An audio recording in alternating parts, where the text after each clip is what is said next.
bring into the Beis Medrash. Not only that, he's willing to bring some of that water, okay? The Torah is compared to water. And some of those reeds and some of the cedars, he's willing to bring them into the Beit Midrash. And he gets up something that is no less clear than the beginning of the story. And he says, L'olam, a person should always be rach kaneh. A person should be soft, malleable, like a reed. Okay? And he should not be hard and stubborn, like a cedar. He teaches this lesson that he's learned, okay, by going out to the world of the reeds and the cedars, going out to this world and goes back into the Beit Midrash and takes a lesson from the world that he brings it back into the Beit Midrash. Yeah? I thought Nichnas would mean he entered the city. Oh, so there are texts in the Gemara that says Miyad Nichnas LeBeit Midrash. Okay, he's giving a share for sure. Okay, but there are texts. I went with one text. We printed that Miyad Nichnas. So he started out the Beit Midrash. He goes back to the Beit Midrash, but he takes it in with the perspective of the world outside. The people who are sitting in the Beit Midrash were the people, let's say, in the Shir. They all came to hear the Shir. What do they think he means? A person should be soft and malleable, and it shouldn't be tough. What do they think he means? I should have insulted him. What? I should have insulted him. Yeah. Should he be forgiven for it? Yeah. This guy's a nice guy. He's so forgiving. He gave in. Okay? We know, because we know everything, okay, that things are not as they appear to be. Okay? He makes it sound like who was the guy that was so flexible and forgiving was himself. But people listening to the shir think it was the ugly guy. Okay? He never said about the fact, okay, that he had begged for forgiveness. They don't know that. Okay? They said, "Will you please forgive him?" "Oh, okay, I'll forgive him." Wow. So everyone says, "Wow, what a nice thing he said about you." Okay? That you are so easily forgiving in yourself. Okay?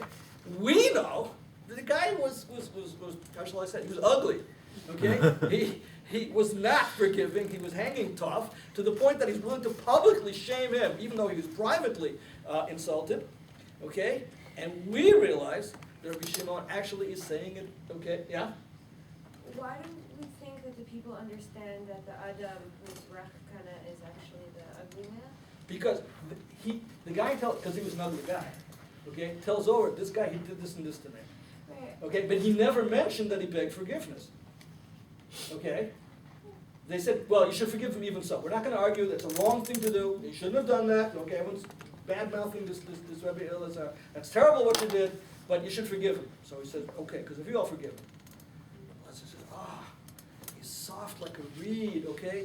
Well, things as they appear in Tanakh are always what they appear on the outside. Sometimes good things are bad things, but okay. Okay, and he makes him look good.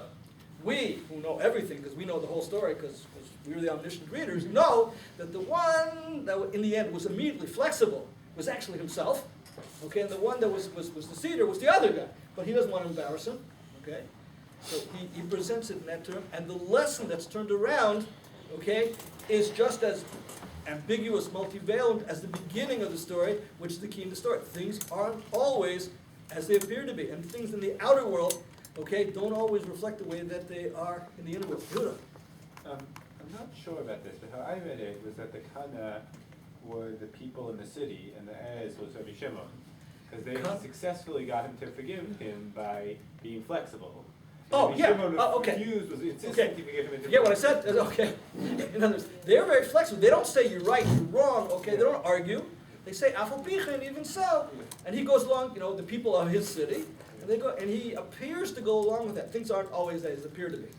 So he's telling what, and I would say in light of that's true. They've got that property. By the way, are all the people in your city ugly like you? The answer is no. They're not. They're kind of nice. Okay? They're very flexible. They're like reeds. What? Depends whose city they're. It's Sounds okay. like So there's there's two answers. another First answer is I don't know. Okay. And the second answer is if he's publicly shaming him. If he's the guest lecturer that came in, that's one thing. If he's shaming him in front of his entire city and he's saying nothing, lo hitzirlo, then that's a real diss. Okay, he's just like totally shaming him, and he doesn't say anything. At this point, it is Rabbi Elazar's city, that's what they said. Yeah. It's not Amulo, it's Yeah. only low. It sounds like it's Rabbi Elazar's city. yeah, it sounds like this whole Otherwise, procession Hayu coming out to Amulo greet is him. not I don't know if correct. he You was. should have said Amulo. What's that? If it's the ugly person, so you should have said Amulo. Hayu Amulo sounds like they would always say this in the camp. And they were saying. And they always said, that's a Hayu Amulo. No, but they're talking to the ugly man, or the ugly man things. Yatsu b'nei Yiro lekrato v'hayu amru. So in other words, it could have been amrulo. Very possible. Yeah. Yes, whatever.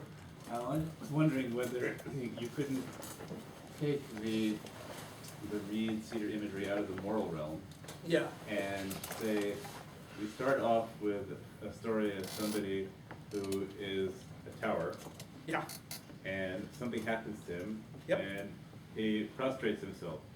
Remember the wind that can knock him over? Right. Can fall down in a minute. Yeah, so he begins as a cedar because he's Yes. incapable of responding Yep.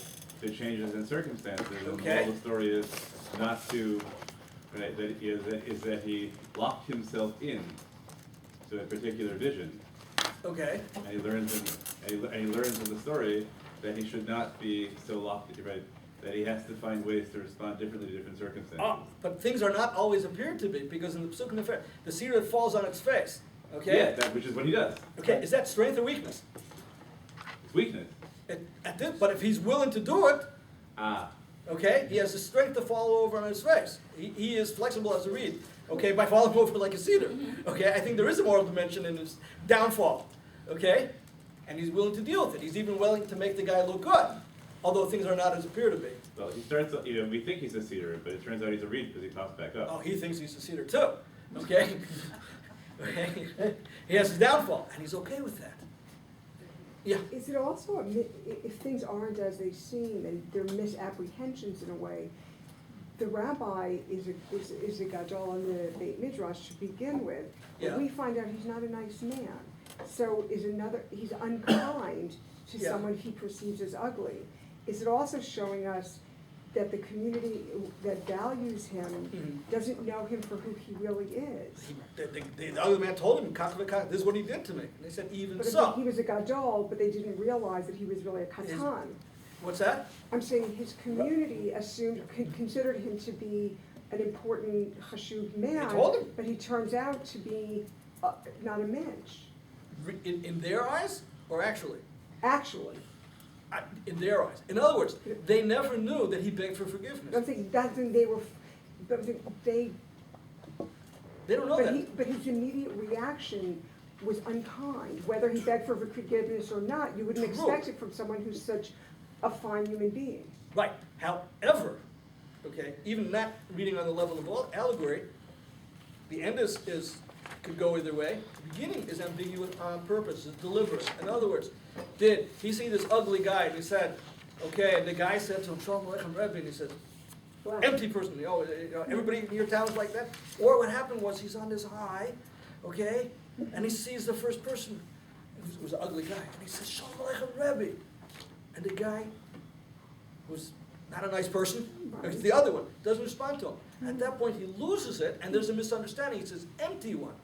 Okay, you're so ugly. Is everybody where you came from is so ugly? Okay, meaning, he means, are you ugly on the inside? The guy takes it to mean on the outside. I mean, the whole quote, I would throw, the Gemara said that when Moshe Rabbeinu went on high, so he stood there silently, and Hashem said to him, he says, Moshe, Ein Shalom Be'ircha? He says, don't people in your town say hello?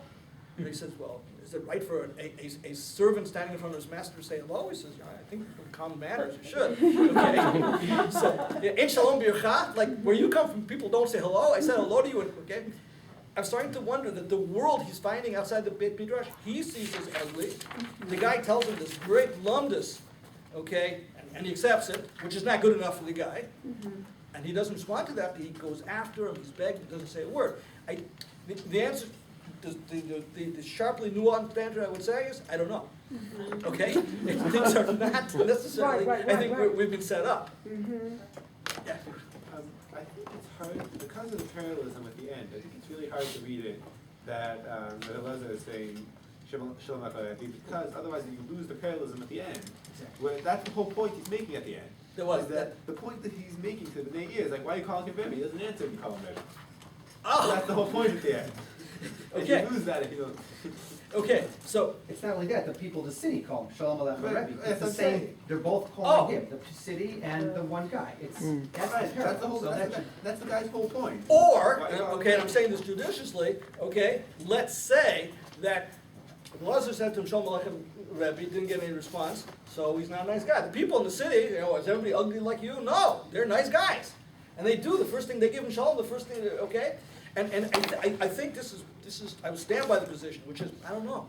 I think it's deliberate. I think it's not really clear, okay? But in his confrontation in the world, certainly by the time he goes back in the Beit Midrash, he's bringing a lesson into the Beit Midrash, which is very different than how he looked at the world when he first left the Beit Midrash.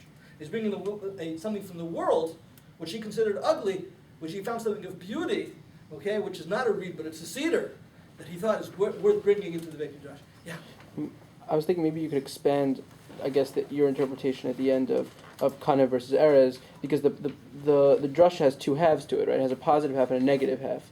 So the Which both the dress before. or lo yemei adam raka kana, right? Yeah. It says on the one end you should be flexible like a reed, but you should also and you should also not be stubborn like a cedar. So it has both halves. Right. So maybe what's going on is that both he and the city have interpretations of both characters in the story. Meaning in both interpretations they're trying to understand what's happening, what the interaction is. One of them is one is the reed and one is the cedar, and they're just reversed. Meaning the city thinks that Elazar is a cedar. He's stubborn the entire time. He can't break from his environment. He calls this guy ugly. He doesn't really understand. Yeah. And the ugly person is so humble that at the end he forgives.